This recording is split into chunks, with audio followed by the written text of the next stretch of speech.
In 2025, you are not creating a video portfolio, and your excuse is that you are an introvert or it's not your kind of thing. You don't like to be in the camera.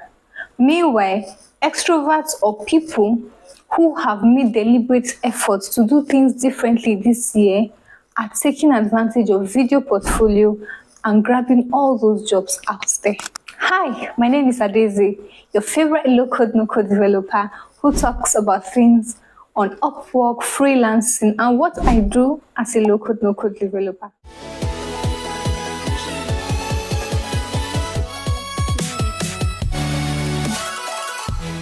I understand that you struggle with what your video portfolio should look like, and that is why I am here to help you. What you should note is that a video portfolio is not tutorial. It is not where you start a project afresh to show your clients what you can do. When you do that, you spend more time, and nobody has that time to watch you start something from scratch and struggle with errors along the line. Portfolio is supposed to be a walkthrough of what you have done.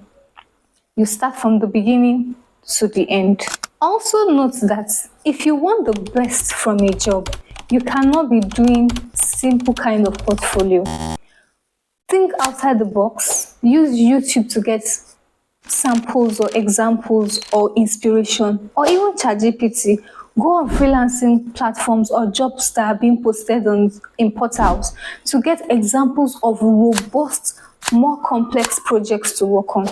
The more complex your project portfolio is, the better opportunity you have when it comes to negotiation. I've had to find myself in interviews or talking stage with HRs and recruiters where they feel very impressed with my video portfolios. Number one, because many people or job applicants who apply for those jobs do not do video portfolio. I've had a CEO tell me that he has received applications from people where they just kept writing and writing and writing.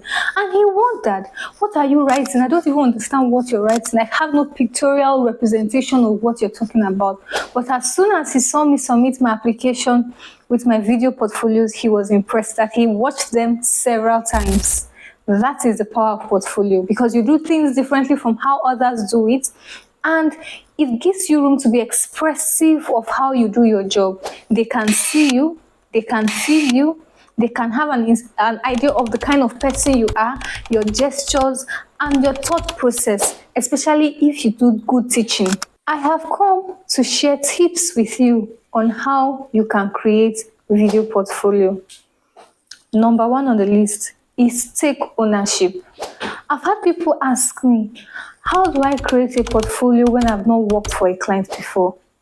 Hello, in 2025, the first job I ever got on Upwork on automation, I had not done an automation job when I submitted my portfolio. What did I do? I took charge of the first portfolio I created and made it look like it was owned by a client. I personalized it.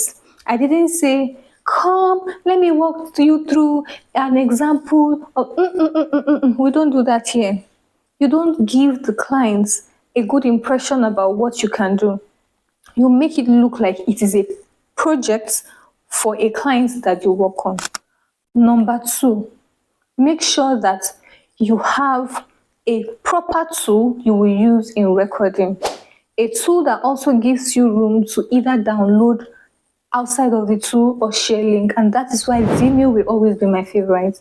There are other platforms you can use like Loom, like YouTube, and every other one that you might know about. But why I like Vimeo is because Vimeo gives you room to share your URL link or to download the video.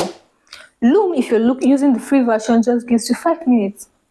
So if the portfolio you're looking to record is not much, you can do 5 minutes with it, and it gives you free 25 videos.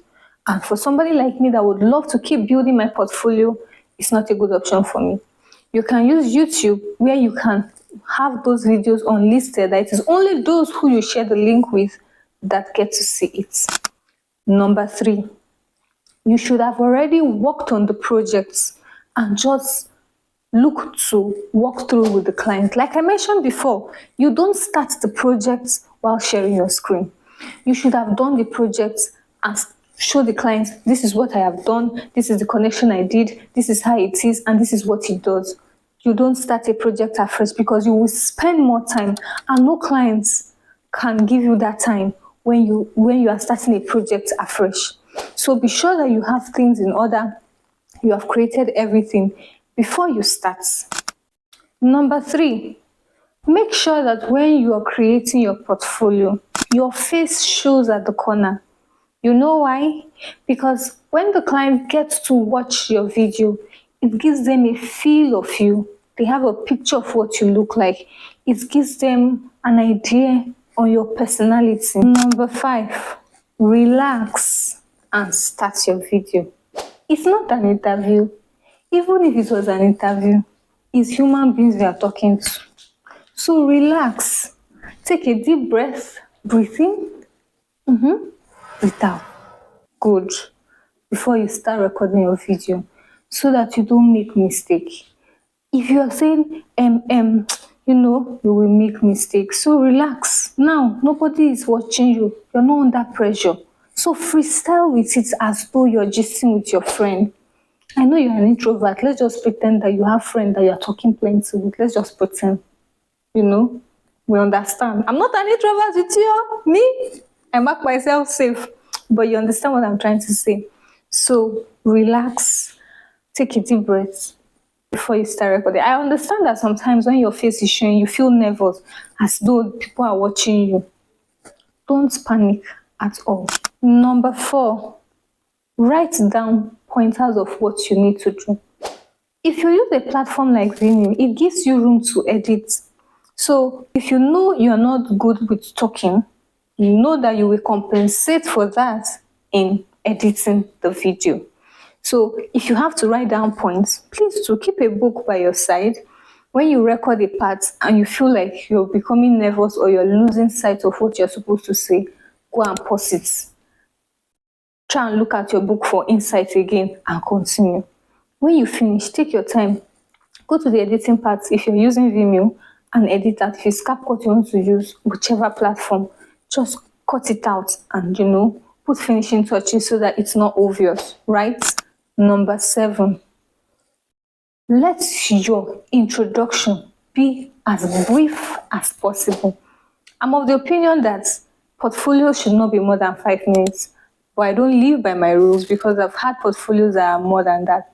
But one thing you will not catch me having is a boring portfolio. We'll come to that one in another number.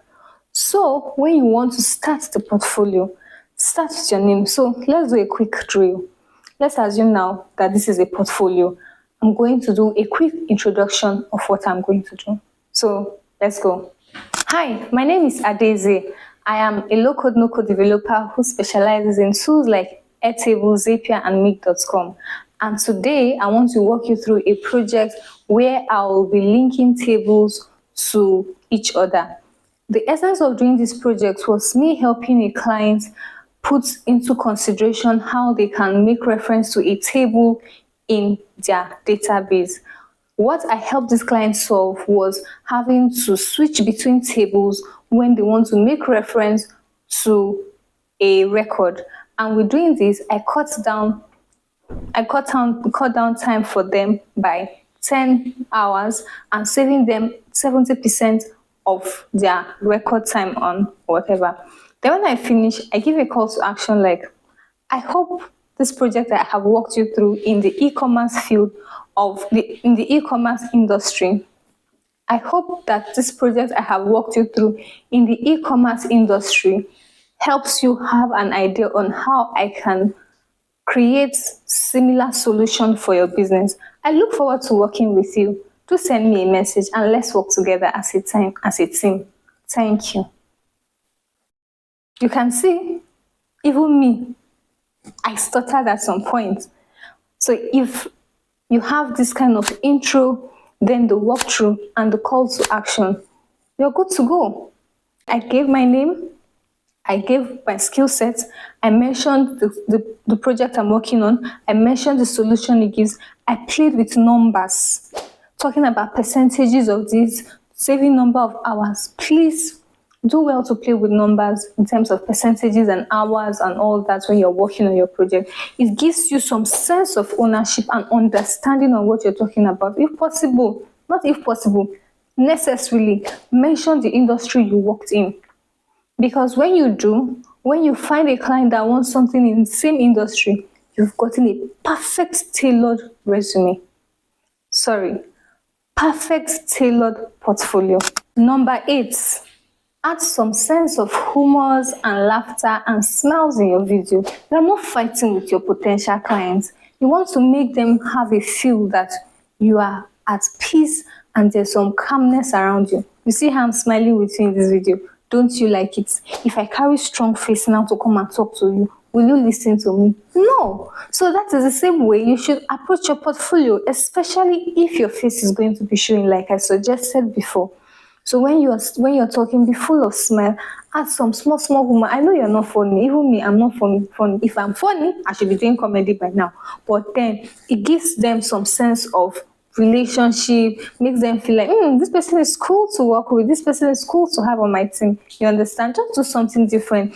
Don't force it so that you don't look cringe. And if you feel cringe, it's okay to record the video as many times as possible. Just make sure that you're smiling. At least if you don't add humor, please smile. Smile, even if you have to force it or fake it. Just small smile. It doesn't have to be too much. Sure, you understand?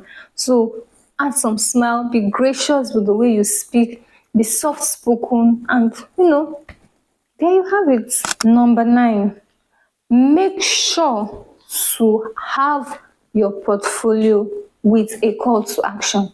Not after all these things we have put inside, you will just end your video like that. There should be a call to action, which we call CTA. Tell them to reach out to you. Tell them that you look forward to working with them in their team. Tell them that it would be amazing to build something similar to this for them. Just, freestyle about it. There are no rules to these things, just that there should be a blueprint for you to follow. And I try to repeat this again. Let your portfolio be brief. And for it to be brief, it is not where you are starting the project afresh. You have built the project, you have built the portfolio, and you are looking to walk your clients through it. The way you start your introduction will determine whether that client will see through that project that you have done. So the way you start, the way you continue, and the way you end is as important as the work you're looking to apply for. So keep it brief, go straight to the point, and freestyle with what you have to do. And there you have it, you have a portfolio. I hope you stick around on this channel because we will be doing a demonstration of how to record a portfolio. I'll come here, record a portfolio for you, and have you see an example of how it looks like for you to learn. I hope you enjoyed this session with me as much as I enjoyed recording it for you. I would love your feedback if you're able to implement it. Once more, my name is Daisy, your favorite local developer. Do take care.